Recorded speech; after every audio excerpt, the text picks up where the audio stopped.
আজি আমি বড়োলেণ্ড অঞ্চলৰ 30 লক্ষ জনগণৰ লগতে গোটেই ভাৰতবৰ্ষত যিসকল সচেতন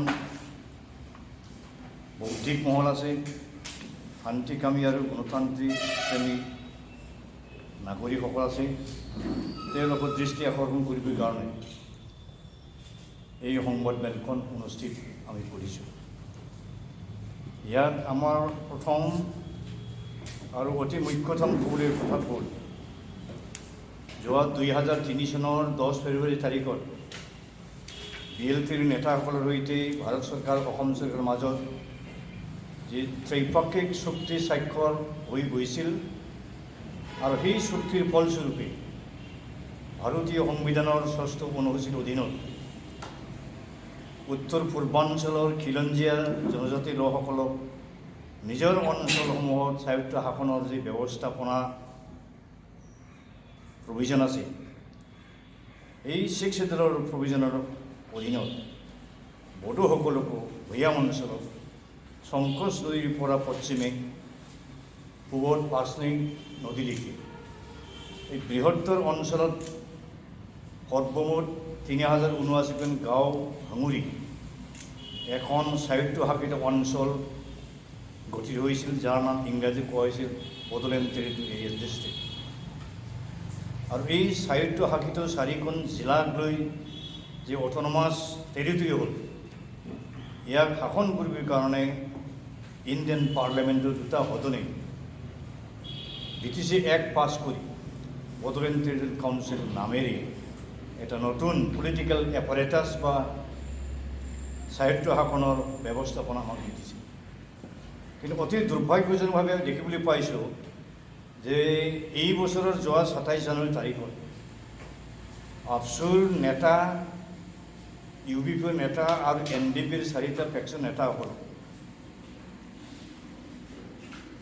কোনো চুক্তিৰ ড্ৰাফ্টছবোৰ আগতীয়াকৈ নেদেখুৱাকৈ নজনাকৈ জবৰদস্তিভাৱে মিছলিড কৰি বিচলিত কৰি আৰু কোনো বড়োলেণ্ড অঞ্চলত civil ছ'চাইটিক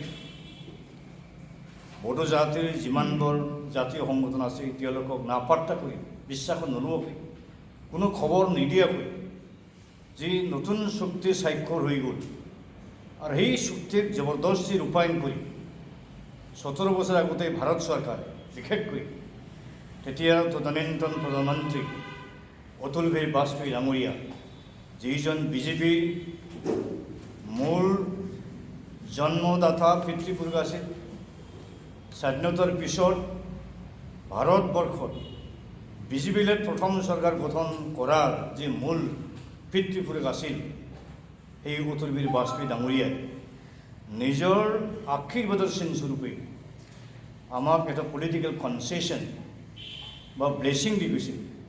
and fraud like activities have been done by Dr. Hemant Biswa. It should be treated in a different way by the BJP leadership. আমি ক'ব বিচাৰিছোঁ হেৰি ভাৰতৰ প্ৰধানমন্ত্ৰী নৰেন্দ্ৰ মোদী, অমিত শ্বাহ ডাঙৰীয়াক ক'ব বিচাৰিছোঁ, যিমান দিনলৈকে ডক্টৰ হেমন্ত বিশ্ব শৰ্মাক BJP দলে চৰকাৰত ৰাখি থাকিব, ইমান দিনলৈকে BJPৰ পতন অনিবাৰ্য। BJPৰ ইমেজ শেষ হৈ আছে। গতিকে আমাৰ আপিল যে হেমন্ত বিশ্ব যে গৰ্হিত নিন্দনীয় কাম কৰিছে তাৰ ওপৰত একশ্যন হ'ব লাগে BJP পাৰ্টিৰ চেণ্ট্ৰেল লিডাৰশ্বিপ। আকৌ এটা অতি দুখ লগা ঘটনা হৈ আছে, বিভিন্ন ডেমক্ৰেটিক সংগঠনৰ নেতাসকলক আৰু লগতে BLTৰ কিছুমান এক্স কেডাৰ্ছ আছে, তেওঁলোককো কোকৰাঝাৰৰ পুলিচতে বিভিন্ন প্ৰকাৰে হাৰাশাস্তি দি আছে, গৃহবন্দী কৰি ৰাখিছে, কিছুমানে ওলাবই পৰা নাই, ওলাবলৈ দিয়া হোৱা নাই, আৰু কিছুমানে ভাবুকি দিছে ঘৰত বোলে অস্ত্ৰ পেলাই এৰেষ্ট কৰিব, তোমালোক অস্ত্ৰ পাইছে, তোমাৰ ঘৰত অস্ত্ৰ আছিল, কিমান জঘন্য ধৰণৰ ষড়যন্ত্ৰ। গতিকে অসম চৰকাৰ মুখ্যমন্ত্ৰী ডাঙৰীয়াক আমি আহ্বান জনাব বিচাৰিছোঁ যে ডক্টৰ হেমন্ত বিশ্ব শৰ্মাৰ অতি চক্ৰান্তমূলক ৰাজনীতিৰ দ্বাৰা তেওঁ যাতে চক্ৰ বিহুত সোমায়, তেওঁ যাতে বিপদত নপৰে।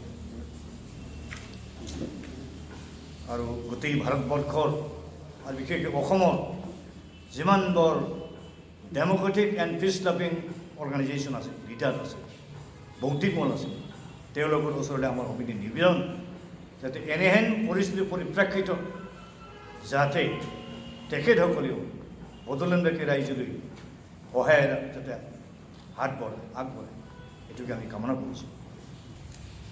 তথা ভাৰতৰ যি কেন্দ্ৰীয় চৰকাৰ,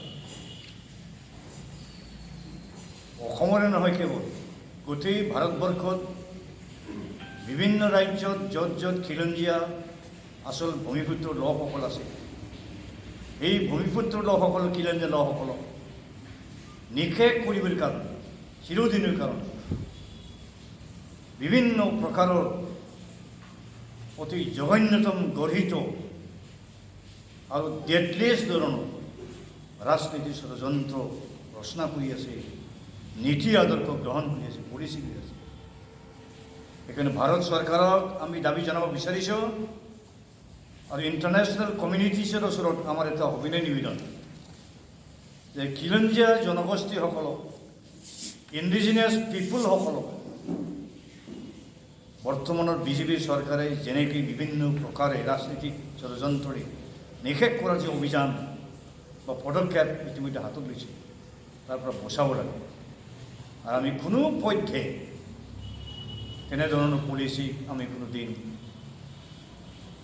দিঠকত পৰিণত হ'বলৈ আমি নিদিওঁ। আমি ভূমিপুত্ৰ বড়োসকল, এই ভূমিপুত্ৰ বড়োসকলে আমাৰ নিজৰ অঞ্চলত political right to self determination, নিজৰ আত্মনিয়ন্ত্ৰণৰ যি ৰাজনীতিক অধিকাৰ, এই অধিকাৰ সাব্যস্ত কৰি জীয়াই থকাৰ আমাৰ অধিকাৰ আছে। আনকি 2007 13 ছেপ্টেম্বৰত United Nations declaration on the rights of the indigenous people, ইয়াতে স্পষ্ট লিখা আছে যে খিলঞ্জীয়া ইণ্ডিজিনাছ লোকসকলে, ভূমিপুত্ৰ লোকসকলে নিজৰ নিজৰ অঞ্চলত স্বাভিমান সহকাৰে, আত্মসন্মান সহকাৰে ৰাজনীতিক স্বাধিকাৰ সাব্যস্ত কৰি জীয়াই থাকিব অধিকাৰ আছে। আৰু ভাৰত চৰকাৰেও ইউনাইটেড নেশ্যনৰ সেই declaration on the rights of the indigenous people সমৰ্থন জনাইছে, ৰেটিফাই কৰিছে। এই ইণ্টাৰনেশ্যনেল কমিটিৰ ওচৰত আমাৰ আপিল যে এনেহেন সন্ধিক্ষণত যাতে বড়ো প্ৰমুখ্যে উত্তৰ পূৰ্বাঞ্চল আৰু গোটেই ভাৰতৰ খিলঞ্জীয়া ইণ্ডিয়ান লোকসকলক, ভূমিপুত্ৰসকলক যাতে বিপদে আপদে সহায় কৰে, সহযোগিতা আগবঢ়ায়। আজি ধূলিসাৎ কৰি সমলাংশে ধ্বংস কৰি 6 দিন প্ৰভিজনক থান বান কৰিব বিচাৰিছে। আৰু অসম চৰকাৰ তথা ভাৰতবৰ্ষৰ বিজেপি লেড যিটো চৰকাৰ, এই চৰকাৰৰ deadly anti tribal policy step বা পদক্ষেপক আমি কোনো পধ্যে গ্ৰহণ কৰিব নোৱাৰোঁ, কোনো পধ্যে আমি সহ্য কৰিব নোৱাৰোঁ। ইয়াক যেনে তেনে হ'লেও চৰকাৰৰ এই গভীৰ ৰাজনীতি ষড়যন্ত্ৰ আমি পৰাভূত কৰিম। We are bound to defeat the detrimental political conspiracy hatched by the BJP-led state government of Assam and engineered by Dr. Hemanta Biswa Sarma. কোনো পধ্যে আমি BTCক আমি নিৰ্মূল হ'বলৈ নিদিওঁ। BTCক যেনে আছে তেনেইভাৱে বাহাল ৰাখিব লাগিব। পাঁচনিৰ পূব পিনে সিহঁতে BTR কৰে না কি কৰে, এইটো সিহঁতৰ কথা। কিন্তু আমাৰ অলৰেডি 17 বছৰ আগত হৈ যোৱা BTD অঞ্চলত কোনো এখন গাঁও, কোনো এখন টাউন, কোনো এটা ৱাৰ্ড আমি কাটিবলৈ নিদিম। এইটো হ'ল আমাৰ দৃঢ় প্ৰতিজ্ঞ, আমাৰ বলিষ্ঠ এটা সিদ্ধান্ত। কেৱল আমাৰেই নহয়, বড়োলেণ্ড অঞ্চলত বসবাস কৰা বিভিন্ন শান্তিকামী গণতন্ত্ৰ প্ৰেমী ৰাইজৰ এই সিদ্ধান্ত, এই দাবী। আৰু দ্বিতীয় আমাৰ মুখ্যতম ক'বলৈ বিষয়টো হ'ল যে NDP সকলক বিভিন্ন ভাষাৰে কথাৰে ফুচলাই ফুচলি লৈ গৈ ৰঞ্জন দৈমাৰীক যোৱা 27 জানুৱাৰী শান্তি চুক্তিত চহী কৰিবলৈ তেওঁ দিল্লীত লৈ গ'ল, জেলৰ পৰা উলিয়াই। কিন্তু চুক্তি কৰাৰ পিছত NDPৰ নেতা প্ৰমুখে যিমানবোৰ খেডাৰ কৰ্মী আছিল তেওঁলোকে সাধাৰণ ক্ষমাদান জেনেৰেল এমনেষ্টি পাব লাগিছিল। আমি দেখিছোঁ বুৰঞ্জীত বিভিন্ন উদাহৰণ, বিশেষকৈ উত্তৰ পূৰ্বাঞ্চলত যিমানবোৰ মিলিটাৰী সংগঠনসমূহে সহস্ৰ বিপ্লৱ কৰিছিল, ৰঞ্জন দৈমাৰীহঁতক ৱাৰ ক্ৰিমিনেল হিচাপে ব্যৱহাৰ কৰি এটা আনপ্ৰেচিডেণ্টেড যেটা ৰাষ্ট্ৰীয় চৰিত্ৰ দেখেছে বৰ্তমান সৰকাৰ, ই অতি নিন্দনীয়। It is very condemnable. গতিকে শান্তি চুক্তিৰ পিছত ৰঞ্জন দৈমাৰী প্ৰমুখে 28 বৰ জেলত বন্দী হৈ থকা NDP নেতা কৰ্মীসকল অতি সোনকালে ভাৰত চৰকাৰে জেনেৰেল এমনেষ্টি দি মুক্তি দিয়াৰ ব্যৱস্থা হাতত ল'ব, এইটো আমাৰ দাবী। তৃতীয় কথাটো হ'ল অতি লজ্জাজনক যে সৌসিদিনা 7 আৰু 10 ডিচেম্বৰ তাৰিখত আমাৰ BTCত যে সাধাৰণ নিৰ্বাচন হৈ গ'ল, এই নিৰ্বাচনত জয়লাভ কৰা UPPL দলৰ 12জন বিজয়ী সদস্যসকল ডক্টৰ হেমন্ত বিশ্ব শৰ্মাই নিজৰ পিতৃ সম্পত্তিৰ নিচিনাকৈ কাউণ্টিং হলৰ পৰাই ৰিজাল্ট পোৱাৰ লগে লগে গুৱাহাটীলৈ লৈ গৈ কৈদীৰ নিচিনাকৈ লৈ গৈ লিলি নামৰ এখন হোটেলত অনুবন্দী কৰি ৰখাৰ নিচিনা ৰাখিছে, কেপ্টিভ অৱস্থা ৰাখিছে, হষ্টেজো ৰাখিছে। ই অতিকৈ নিন্দনীয়। ভাৰত এখন গণতান্ত্ৰিক দেশ, সংবিধান মতে চলে। গতিকে এই ইণ্ডিয়ান পাৰ্লামেণ্টাৰী ডেমক্ৰেচি য'ত পৃথিৱীৰ ভিতৰত আটাইতকৈ ডাঙৰ আৰু য'ত সংবিধান মতে চলে, অসাংবিধানিক গণতান্ত্ৰিকভাৱে UPPL দলৰ পৰা বিজয় বৰণ কৰা 12জন সদস্যসকলক জবৰদস্তি তাত জেলৰ নিচিনা ৰাখি যে ৰাজনীতি কৰিছে, এইটো অতি জঘন্যতম, অতি নিন্দনীয়। আমাৰ দাবী হ'ল অতি সোনকালে এই বিজয়ী UPPLৰ সদস্যসকলক অতি সোনকালে মুকলি কৰি দিব লাগে। আৰু আমাৰ দাবী হ'ল BPFৰ পৰা সৰ্বমুঠ 17জন জিকি গৈছিল, UPPLৰ 12জন। এই দুটা দলৰ পৰা যিসকলে জিকি গৈছিল তেওঁলোকে মিলিজুলি এখন চৰকাৰ গঠন কৰিব লাগিব বুলি আমি দাবী উত্থাপন কৰিছোঁ। বিজেপি হ'ল আমাৰ জনজাতি বড়ো ভিত্তিক এটা ৰাজনৈতিক দল। গতিকে সেই জনজাতি ভিত্তিক ৰাজনৈতিক দল বিজেপিৰ সৈতে আমাৰ প্ৰমোদ বড়ো ডাঙৰীয়া কেনেকৈ চৰকাৰ বনাবলৈ গৈছিল, তেনেকৈ বনাই ল'লে এইখিনি বেছি হৈ আমি বুজি পাওঁ। নিজৰে ভাই ককাই আছে, কেলৈ হোটেলে যাব লগা হ'ল? নিজৰ ঘৰত কোকৰাঝাৰ যদি হেডকোৱাৰ্টাৰত পঢ়িব নাই, ইয়াত থাকি আলাপ আলোচনা কৰি কি হ'ল? এই 12জন UPPL সদস্যসকলক লৈয়ে গ'ল। আকৌ শুনিছোঁ BPৰ পৰা জিকি যোৱা এওঁৰে নাজানে, টকা পইচা কিবা কিবি গাদী চাদৰ প্ৰলোভন দেখুৱাই তেওঁকো চুৰ কৰি লৈ গৈ সেই লিলি হোটেলত আৱদ্ধ কৰি ৰাখে। অতি লজ্জাজনক।